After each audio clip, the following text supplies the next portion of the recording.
Hi, my name's Libby Newman. I'm an investment specialist here at Vanguard. I'm joined today by Matt Cho, who's Head of Multi-Asset Solutions, and we're going to give you an update on the diversified range for the first quarter of 2025.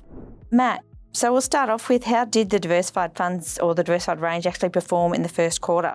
Excluding the conservative index fund or the conservative profile, absolute performance for the first quarter was negative. Broadly, higher risk profiles underperformed lower risk profiles as equity markets sold off and bond markets rallied. The largest detractors from return were Australian equities as well as unhedged international equities.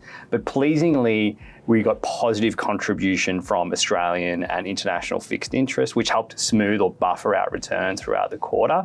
While markets and the diversified funds were broadly down throughout the quarter, importantly, beyond 12 months, absolute returns and risk-adjusted returns remain strong for the diversified range of products. Yep.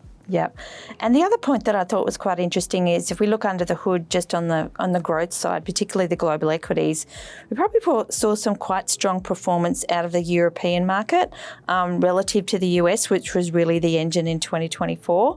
So I think it was yet another salient lesson in the importance of diversification, Definitely. even at that sub-asset class level. And I know we're focused on the first quarter, but there's been a lot going on since the end of March. So I thought it'd be interesting if we could just comment on how the funds have performed in the last couple of weeks. Sure. Markets certainly have been volatile. And given the diversified funds invest in our underlying index strategies, which are designed to provide that broad market exposure, the diversified funds have been reflective of that volatility. We think it's during periods like this, it's important to revisit and reaffirm the principles that really underpin our diversified portfolios, our diversified range of products. And they are setting appropriate investment goals, maintaining balance in terms of diversification, keeping costs low, and maintaining discipline. These principles really are a framework that can help investors stay the course during these periods of volatility. I'd reiterate two things. So firstly, taking that long-term perspective and blocking out noise.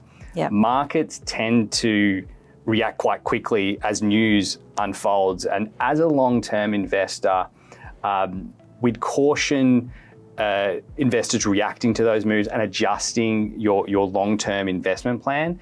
Vanguard's approach is one that's based on discipline, not trying to time markets, and emphasising strategic asset allocation as the primary driver of portfolio returns over the long term. The second thing is diversification, which we've already touched on. Diversification as that buffer. The diversified range purposely combines both defensive and growth assets, in particular global bonds and global equities, to help mitigate those risks, to help reduce concentration risk, to help smooth out volatility. Importantly though, no portfolio is immune to volatility, but we think that a portfolio that's based on strategic asset allocation, emphasises diversification, low cost implementation, passive underlying building blocks, is designed to provide those strong risk adjusted returns over the long term, even amid turbulent economic environment. I guess to summarise, heightened volatility, in particular volatility driven by policy uncertainty, is part of the investment journey. Our approach is not to try predict the events that cause that volatility, but build portfolios that we think can endure those events. Really setting investors up to give them a good chance to achieve their investment goals over the long term. Maybe one for you now, Libby. What's Vanguard's current thinking about volatility, what drives volatility, as well as whether or not we anticipate volatility to persist? Yeah, good question. It's one we've been getting a bit. So I guess we sort of characterise volatility in a few different buckets. So the first of those is episodic volatility, and that's sometimes where you get a data point, there's a little bit out of expectations, and the market reacts to that in some fashion. So if you think back to August of 2024, we had a couple of sort of things that happened in the markets which caused a spike in volatility, but it was relatively short-lived in that it was sort of all over and within a couple of days. At the other end of the spectrum, you have a more existential sort of period of volatility, and think of this in terms of the volatility that we saw at the onset of COVID in March 2020, or the GFC, where there was a lot of fear and sort of gnashing of teeth around a systemic collapse of the economy or what was going on.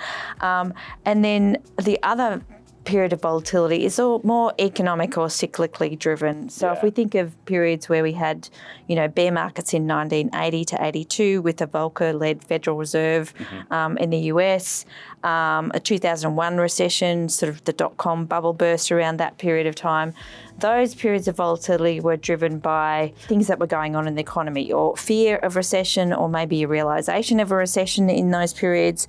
And so we think that that's the type of volatility that we're experiencing now. That type of volatility tends to sort of endure maybe for weeks or months, while ever that policy uncertainty is sort of at play, and it certainly is very much at play at the moment. So that's one of the reasons why we think volatility is still going to be with us for a little while yet. Thanks for joining us today. We look forward to seeing you next quarter.